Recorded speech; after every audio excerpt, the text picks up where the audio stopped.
Go-Go Power Rangers issue number 20 was probably the most emotional gut punch this issue could take, and this arc isn't even over yet. It will be over next month, and we are hitting all the emotional notes in this issue because things are about to wrap up and things get really crazy in this arc. High-paced action, people risking everything, a lot happens in this issue. Let's get into it. Now, issue 20 opens up with the origin of the juice bar, and I feel like with this flashback that Ryan is telling, he's telling something very personal about in his life or someone else's life he knew, because usually with these stories he tells, they are usually reflective of someone he knew or someone he might have known, but these stories can be very reflective upon the reader, and some of them can relate to this story. So Ernie is opening up the juice bar, and Ernie gives this big speech saying the reason why he's opening up a juice bar because he wants to have a place that kids can feel safe, because he says back in the day his uncle used to have a small gym, like a small little gym, and he used to go there every day after school,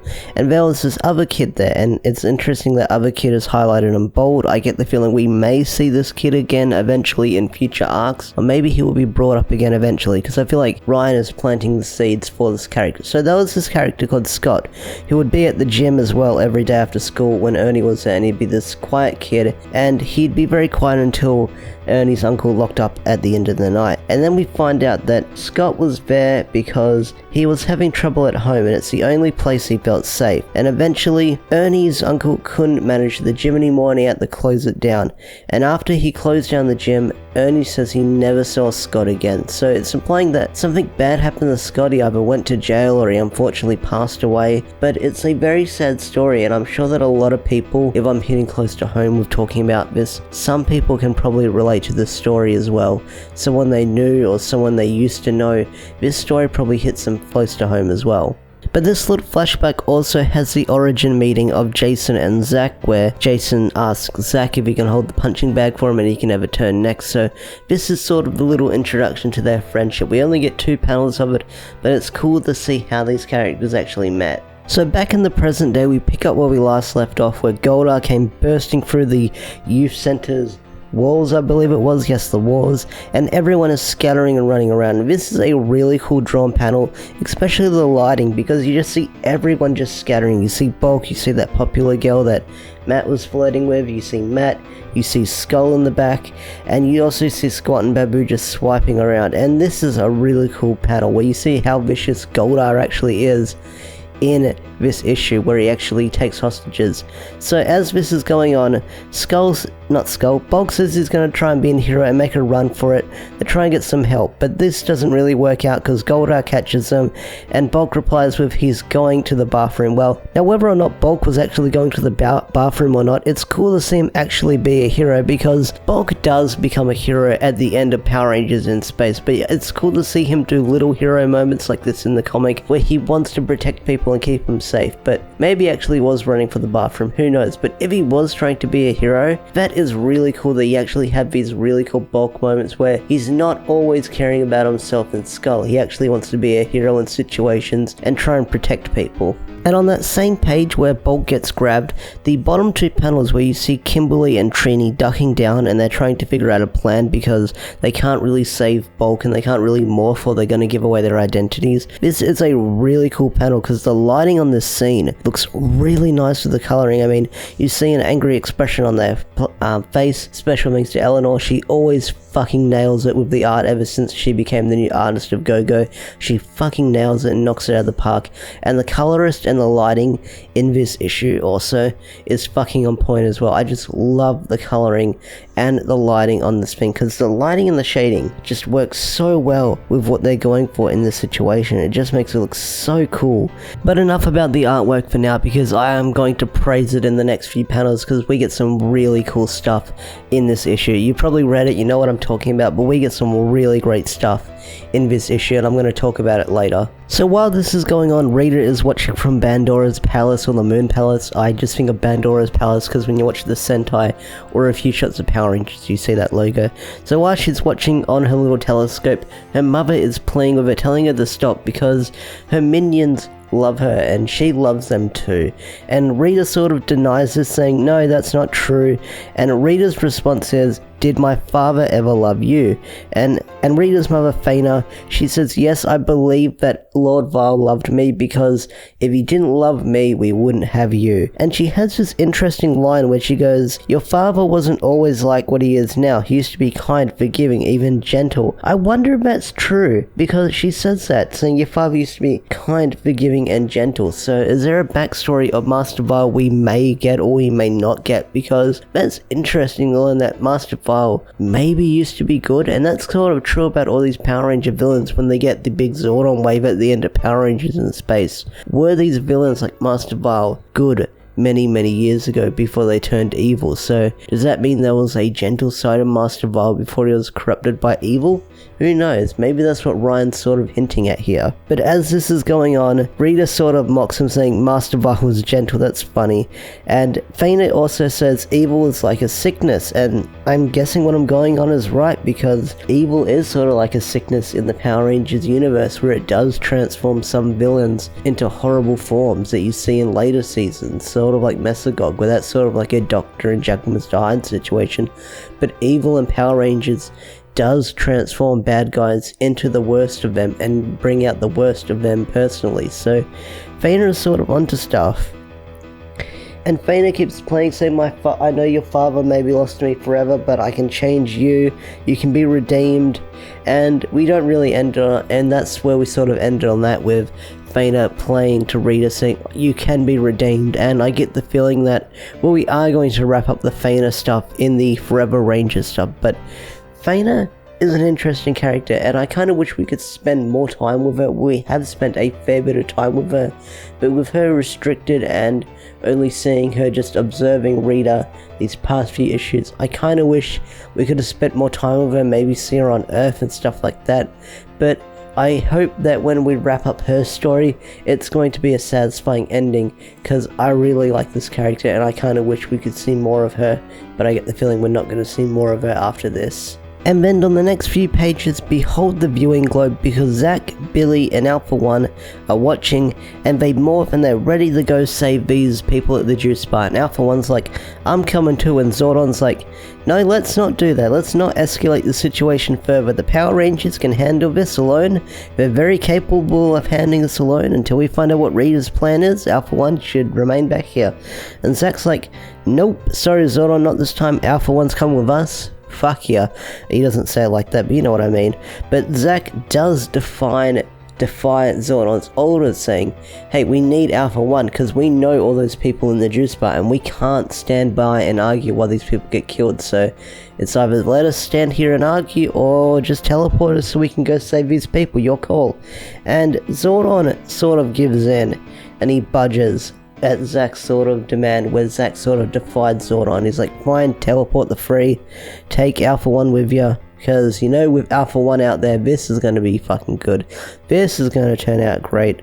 So on the next page, Zordon's threatening to rip Bulk limb from limb unless the Power Rangers come forth.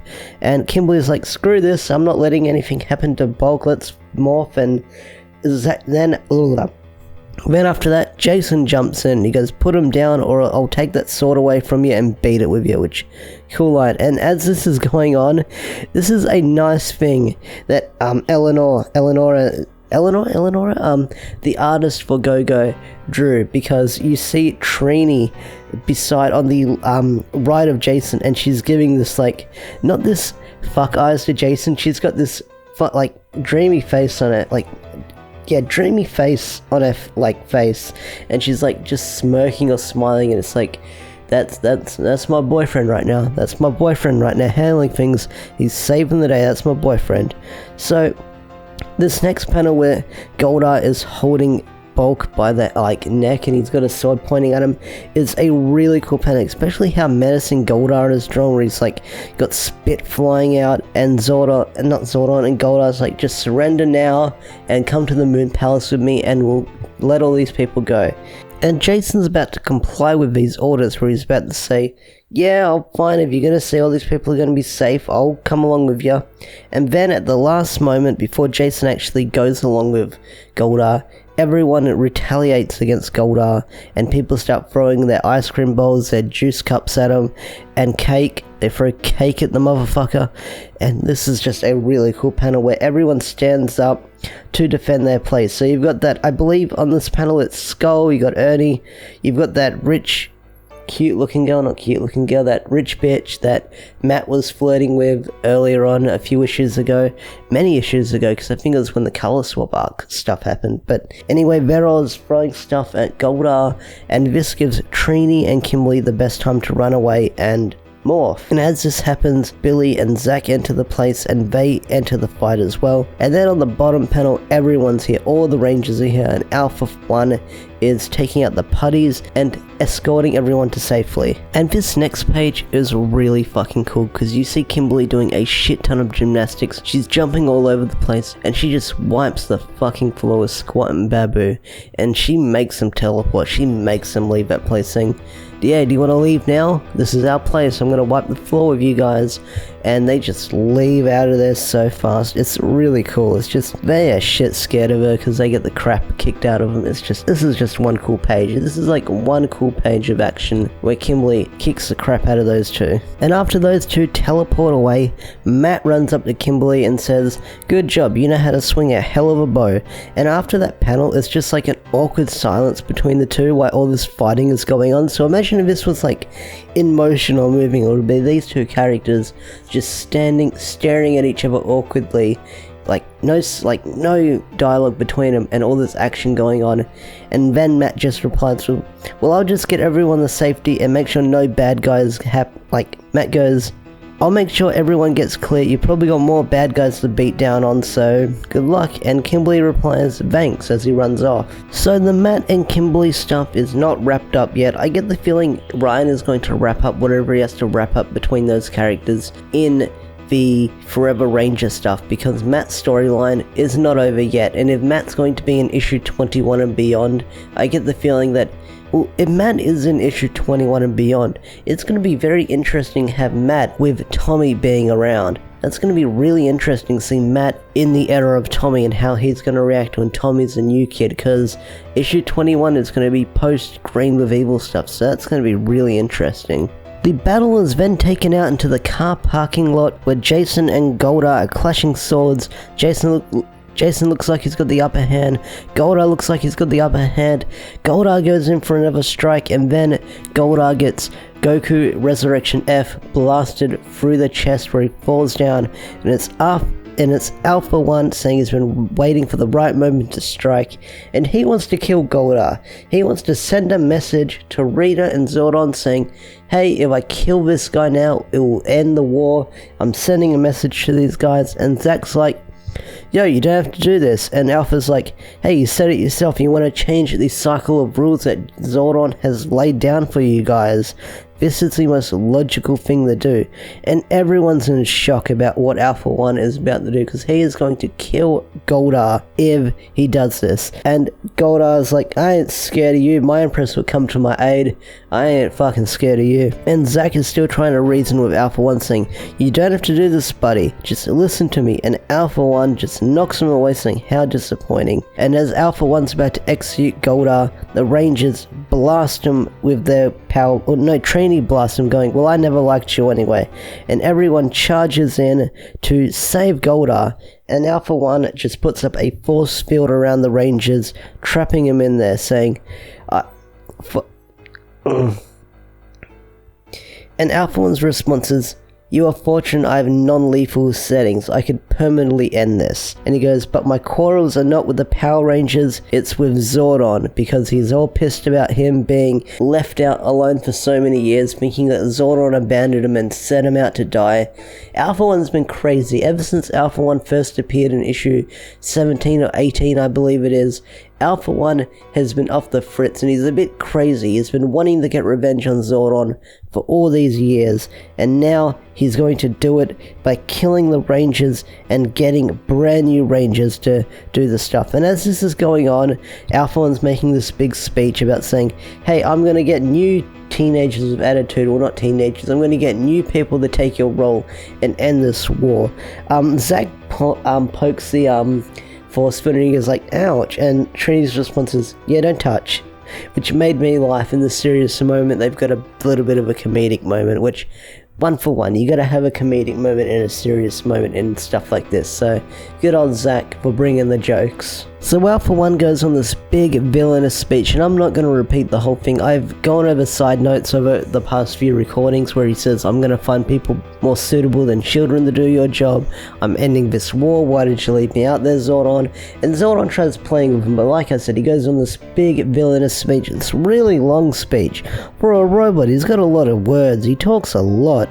But as this is going on, he's making this speech, he's got this big electric current that he forms around him, and he turns into Optimus Prime, or something, because I don't know what he turns into, or that's his final form. He just makes his own Megazord with a bunch of scrapyard, and he looks really cool. This is one cool drawing that I wanted to praise, because this scene here where he's just grabbing all the scrap and making it form towards him to make himself like this giant Megazord looks so cool. And that's what he says, I'm going to eliminate you in the process. I'm going to eliminate these people in the process.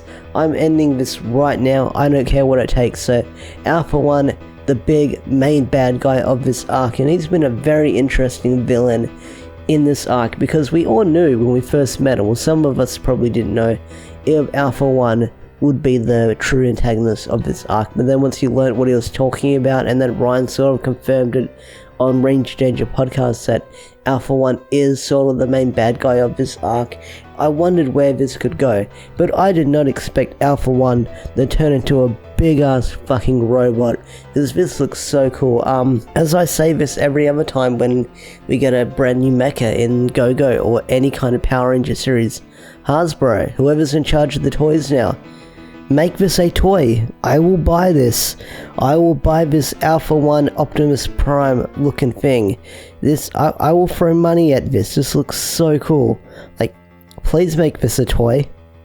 Please. So that's pretty much the end of issue 20 of Go-Go Power Rangers. If you made it this far into the video, I just want to say this is not the end of the Alpha 1 saga. We've got Forever Rangers, or Rangers Forever, next month, and that's going to be a big 2-issue thing. It's going to be 48 pages. It's going to be one big single issue. It's going to be 48 pages. Be sure to pick that up, because that's going to be the finale of this arc.